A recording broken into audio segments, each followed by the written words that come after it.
Лучшие авто и авиамодели определили в Якутске. В течение 2 дней в столице проходили соревнования среди центров технического творчества. Участники состязались не только в скорости езды или дальности полета, но и в качестве сборки модели, рассказывает Лев Нетесов.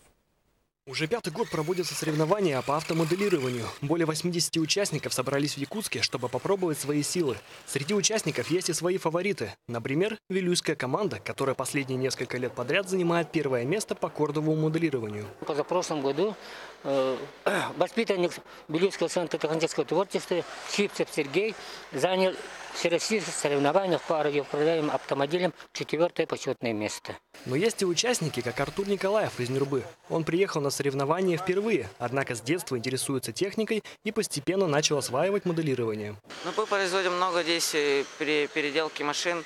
Готовые машины мы не трогаем, просто обучаемся, как их управление там. А кордовое делать не так уж сложно. Первым делом надо найти моторчик от машины, чтобы бегало.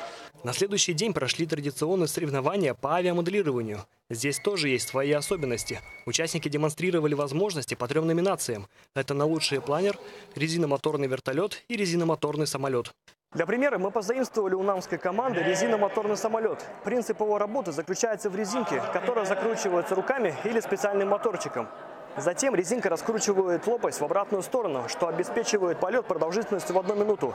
Главными критериями таких самолетов является вес и правильно сделанный пропеллер. Также проходили соревнования по авиасимуляторам. Справившись с виртуальным самолетом, участникам предстоит показать мастерство с радиоуправляемыми самолетами. Эти соревнования пройдут уже летом, 2-3 июня, на поле возле села Хатасы. Дети будут именно компьютеры на старт самолета. Потом 8 фигур должны делать именно на компьютере, потом посадить самолет.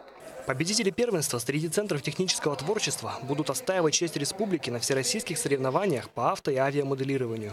Лев Нетесов, Василий Соловьев, Александр Жуков, НВК «Саха», Якутск.